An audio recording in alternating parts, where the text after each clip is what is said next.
जय श्री राम दोस्तों, कैसे हैं आप। उम्मीद है आप अच्छे होंगे। दोस्तों, आज मैं आपको किष्किंधा कांड का अंतिम अध्याय आपको सुनाने जा रहा हूँ। इसमें जामवंत हनुमान को कुछ प्रेरणा देते हैं सीता जी को खोजने के लिए, उसके विषय में है। तो कृपया ध्यान से सुनिएगा, प्रभु श्री राम का आशीर्वाद आपको जरूर मिलेगा। तो चलिए शुरू करते हैं। बानरों के समक्ष भयंकर महासागर विशाल लहरों से व्याप्त होकर निरंतर गर्जना कर रहा था। समुद्र तट पर बैठकर वे विचार विमर्श करने लगे। युवराज अंगद निराश होकर बोले, सीता जी को खोज पाने में हम लोग सर्वथा निष्फल रहे हैं। अब हम लौटकर राजा सुग्रीव और रामचंद्र जी को कैसे मुख दिखाएंगे। निष्फल होकर लौटने से तो अच्छा है कि हम यहाँ पर अपने प्राण त्याग दे। इस पर बुद्धिमान हनुमान जी ने कहा, तारानंदन, तुम युद्ध में अपने पिता के समान ही अत्यंत शक्तिशाली हो। अत्यंत बुद्धिमान होते हुए भी तुम इस तरह की निराशा की बातें कर रहे हो, तुम्हें शोभा नहीं देता। इस प्रकार से उनका विचार विमर्श चल ही रहा था कि वहां पर गिद्धराज संपाति आ पहुंचा। बानरों को देखकर वह बोला, आज लंबे समय बाद मुझे मेरे कर्मों के फल के रूप यह भोजन प्राप्त हुआ है। मैं एक एक करके सभी बानरों का भक्षण करता जाऊंगा। संपाति के वचन सुनकर दुखी हुए अंगद ने हनुमान जी से कहा, एक तो हम लोग जानकी जी की खोज नहीं कर पाए, उस पर से यह दूसरी विपत्ति आ गई।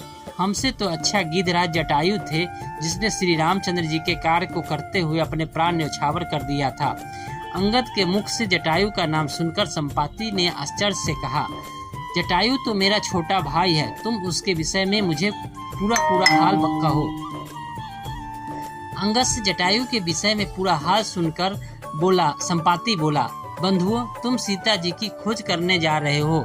मैं इस विषय में जो भी जानता हूँ वह तुम्हें बताता हूँ, क्योंकि रावण से मैं अपने छोटे भाई जटायु का प्रतिशोध लेना चाहता हूँ, परंतु मैं वृद्ध और दुर्बल होने के कारण रावण का वध नहीं कर सकता। इसलिए मैं तुम्हें उसका पता बताता हूँ। सीता जी को हरण करने वाला रावण लंका का राजा है, और उसने सीता जी को लंकापुरी में ही रखा है, जो यहाँ से 100 योजन यानी 400 कोस की दूरी पर है, और इस समुद्र के उस पार है। लंकापुरी में बड़े भयंकर सुभट पराक्रमी राक्षस रहते हैं। लंकापुरी एक पर्वत के ऊपर स्वर्ण निर्मित नगरी का है, जिसका निर्माण स्वयं विश्वकर्मा ने किया है। उसमें बड़ी सुंदर ऊंची ऊंची मनोरम स्वर्ण निर्मित अटिलकाएं हैं। वहाँ पर स्वर्ण कोट से घिरी अशोक वाटिका है, जिसमें रावण ने सीता को राक्षसनियों के पहरे में छिपा रखा है। इस समुद्र को पार करने का उपाय करो, तभी तुम सीता तक पहुँच सकोगे। यह कहकर वह गिद्ध मौन हो गया। विशाल सागर की अपार विस्तार को देखकर सभी वानर चिंतित होकर एक दूसरे को मुंह ताकने लगे। अंगद, नल, नील आदि किसी भी सेनापति को समुद्र पार कर जाने का साहस नहीं हुआ।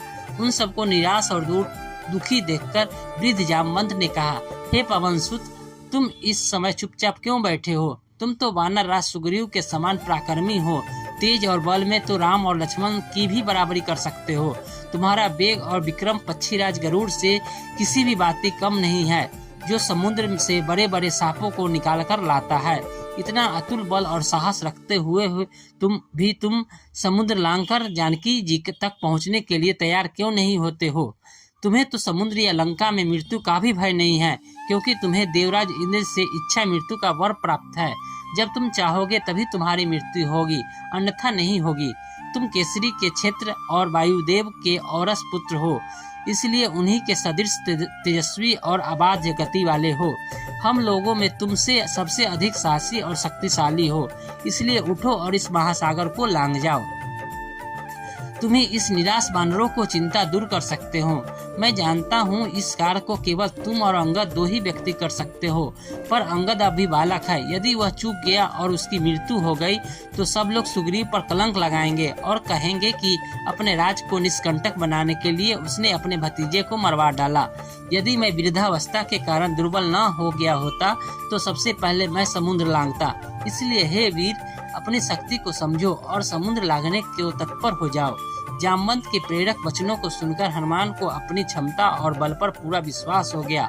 अपनी भुजाओं को तानकर हनुमान जी ने अपने सशक्त रूप का प्रदर्शन किया और गुरुजनों से बोले, आपके आशीर्वाद से मैं मेघ से उत्पन्न हुई बिजली की भांति पलक मारते निराधार आकाश में उड़ जाऊंगा।